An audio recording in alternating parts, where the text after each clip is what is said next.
अगर एक विधायक पर रेप का आरोप लगे और पुलिस एफआईआर लिखने से मना कर दे, अगर पीड़िता के पिता पुलिस हिरासत में मर जाए और फिर भी आरोपी खुलेआम घूमता रहे, तो सवाल सिर्फ अपराध का नहीं रहा, सवाल पूरे सिस्टम का हो जाता है। जिस सिस्टम का काम पीड़िता को न्याय दिलाना है, वही सिस्टम वहां उल्टा काम कर रहा था। जहां सिस्टम पीड़िता के साथ नहीं, दोषी को बचाने के लिए खड़ा दिखाई दे रहा था।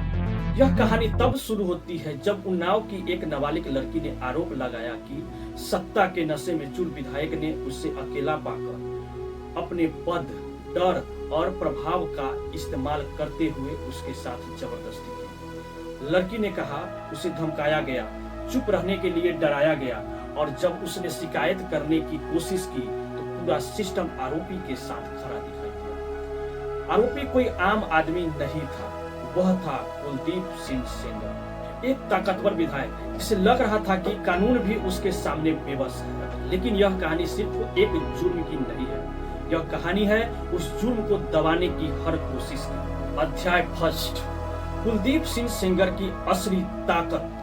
कुलदीप सिंह सेंगर सिर्फ एक विधायक नहीं था, उसकी असली ताकत थी उसका नेटवर्क, पुलिस से नजदीकी, स्थानीय प्रशासन पर दबाव, समर्थकों और रिश्तेदार की पूरी फौज। यह मामला एक आदमी का नहीं था, यह पूरे पावर सिस्टम का खेल था। अध्याय सेकेंड, जब पीड़िता की आवाज दबाई गई, पीड़िता थाने पहुंची लेकिन एफआईआर दर्ज नहीं की गई। कहा गया ऊपर से आदेश आएगा तब देखेंगे। यही वह पल था जहां कानून पीछे हट गया और डर आगे बढ़ गया। अध्याय 3, पिता की मौत, सिस्टम की पहली चेतावनी।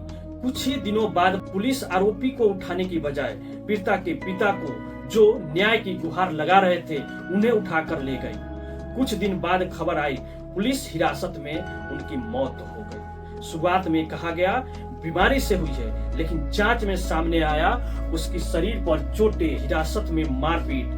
यहीं से यह केस सिर्फ एक रेप का नहीं रहा, वह राज बनाम नागरिक मामला पर। अध्याय 4, दूसरा हमला, गवाहों को खत्म करने की कोशिश। यहाँ कहानी खत्म नहीं हुई, यहाँ से यह और खौफनाक हो गई। 2019 में पीड़िता, उसकी मौसी और वकील एक गाड़ी से कोर्ट जा रहे थे, तभी सामने से एक ट्रक आया। ट्रक ने सीधी टक्कर मारी, नंबर प्लेट छुपाई गई, ड्राइवर मौके से फरार। इस हमले में पीड़िता की मौसी की मौत हो गई, पीड़िता गंभीर रूप से घायल हुई। सीबीआई ने कहा यह हादसा नहीं था, यह गवाह को खत्म करने की साजिश थी। अध्याय 5, जब लड़की ने खुद को जलाने की कोशिश की।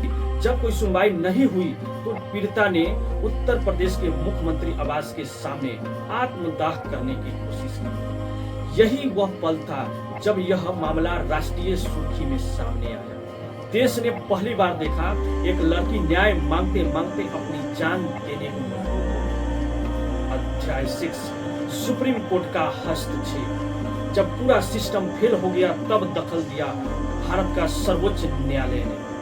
कोर्ट ने केस को दिल्ली ट्रांसफर किया, सीबीआई जांच का आदेश दिया, पीड़िता और गवाहों को सुरक्षा दी। अगर सुप्रीम कोर्ट नहीं उतरता तो यह केस शायद फाइल में दफन हो जाता। अध्याय 7, जांच और सजा। सीबीआई के जांच के बाद कुलदीप सिंह सेंगर दोषी ठहराया गया, सजा उम्र कैद। एक विधायक जेल गया, लेकिन सवाल फिर भी बचा रहा, क्या सिस्टम बदला?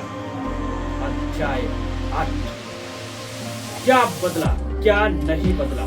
बदला फिटनेस प्रोटेक्शन स्कीम, रेप मामले की तेजी से सुनवाई, प्रभावशाली आरोपों पर सीबीआई जांच की मिसाल।